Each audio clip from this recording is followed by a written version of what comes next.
జాగ్రత్త రా, మెల్లగా తెచ్చండి. ఏంటి అర్థమైందా? రండి రండి త్వరగా. హలో, చిరయానం దగ్గర ఆయుధాల స్మగ్లింగ్ జరుగుతుంది. నువ్వెవరయ్యా? నేనెవరనేది ముఖ్యం కాదు. సరుకు బోట్ నుంచి దించుతున్నారు. వెంటనే వస్తే పట్టుకోవచ్చు. చెప్పండి సార్. మీరు సరుకు దించుతున్న విషయం ఎవరో స్టేషన్ ఫోన్ చేసి చెప్పాడయ్యా. వాడు అక్కడే ఉంటాడు, వదలకండి, పట్టుకోండి. మనం సరుకు దించే విషయం ఎవడో పోలీస్ స్టేషన్ ఫోన్ చేసి చెప్పాడు రా. ఎస్ఐ ఫోన్ చేశాడు, వాడు ఇక్కడే ఉంటాడు. పట్టుకోండి, వెళ్ళండి రా, వెళ్ళండి.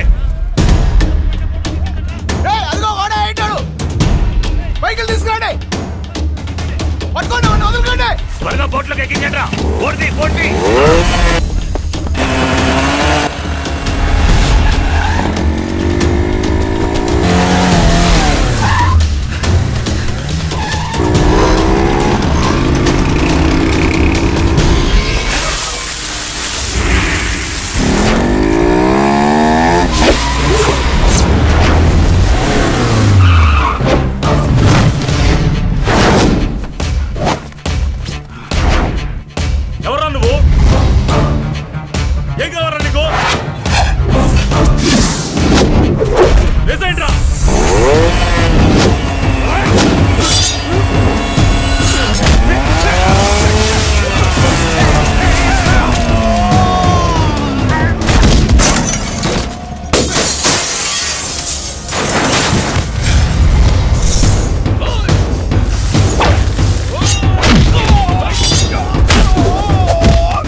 ఏంటి బాయ్? 90 కోట్లు విలువ చేసే సరుకు ఇంతమంది దున్నపోతులా ఉన్నారనేగా నమ్మి పడుకున్నాను.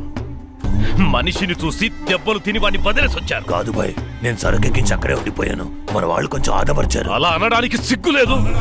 కృష్ణపట్టణం నుంచి విశాఖపట్నం వరకు సముద్ర తీరం మొత్తం ఇంతవరకు మన కంట్రోల్లో ఉంది. ఎవడై ఉంటాడు? ఒక్కడు 10 మందిని కొట్టాడంటే అది వాకల్పూడి డేవిడ్ అయి ఉండాలి.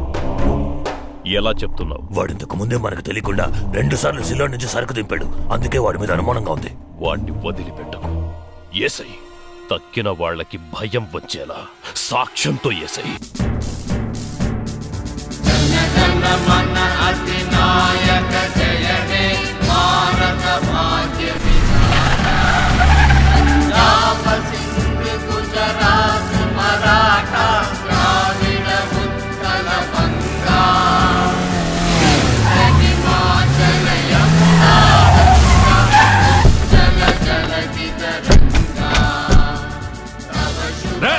ఎవడరా నా కొడుకుని కొట్టిందే? మోకాళ్ళ ఏంచిందే? ఏట్రా ఇక్కడ నేను అడుగుతుంటే అందరూ కలిసి పాట పాడుతున్నారు. డబ్బులు కట్టే కదా చదివిస్తున్నాను, ఎందుకురా మోకాళ్ళ వేయించారు? ఎవరా కొట్టింది? ఈడా ఈడా ఈ పంతులా? ఈ పంతులా? నువ్వు ఉండరా.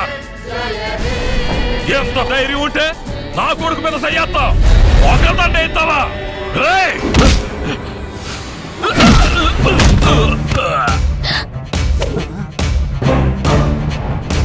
స్టూడెంట్స్ అందరూ క్లాసులకు వెళ్ళండి. వెళ్ళండి వెళ్ళండి, త్వరగా వెళ్ళండి, అందరూ వెళ్ళండి. వెళ్ళండి. అన్న మీద చేస్తామంటారా?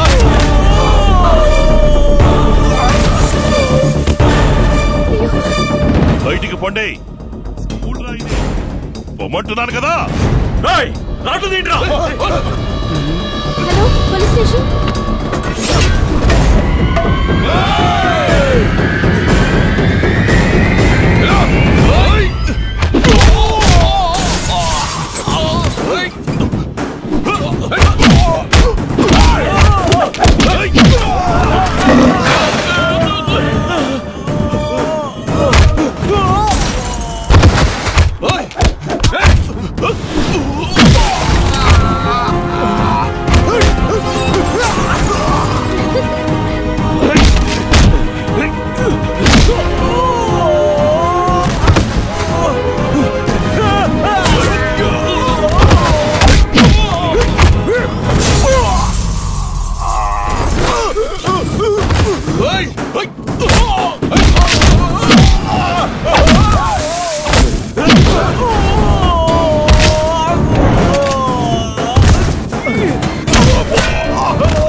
జాతీయ గీతం పాడుతుంటే పిడిగా వచ్చి పడినా ఉన్న చోట నుంచి కదలకూడదు అనే బుద్ధి లేదు. జాతీయ జెండా గౌరవం ఇచ్చి 50 మంది టీచర్లు 1500 మంది స్టూడెంట్స్ ఉండగా హద్దు మీరి స్కూల్లోకి వెళ్తున్నామన్న జ్ఞానం లేదు. మాతా పిత గురు దైవం అంటారు. అటువంటి గురువు మీద చేయి చేసుకుంటున్నామన్న సిగ్గు లేదు. ఏ దేశంలో పుట్టారా మీరు? దేశంలో జెండాల సంఖ్య ఎక్కువడం వల్ల పార్టీ జెండాకి జాతీయ జెండాకి తేడా తెలియకుండా పోయింది కదా.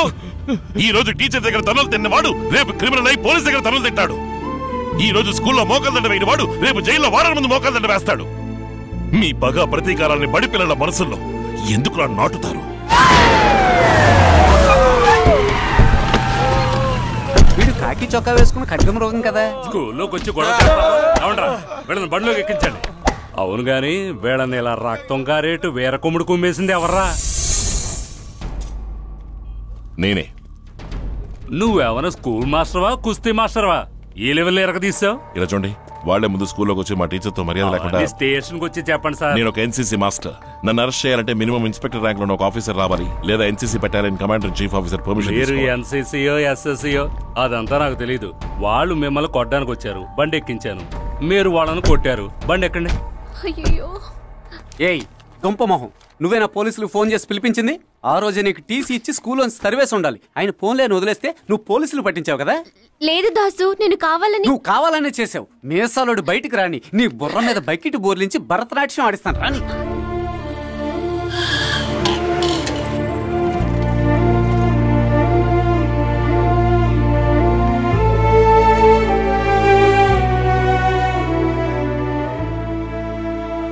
నువ్వే పోలీసులకు ఫోన్ చేసావా?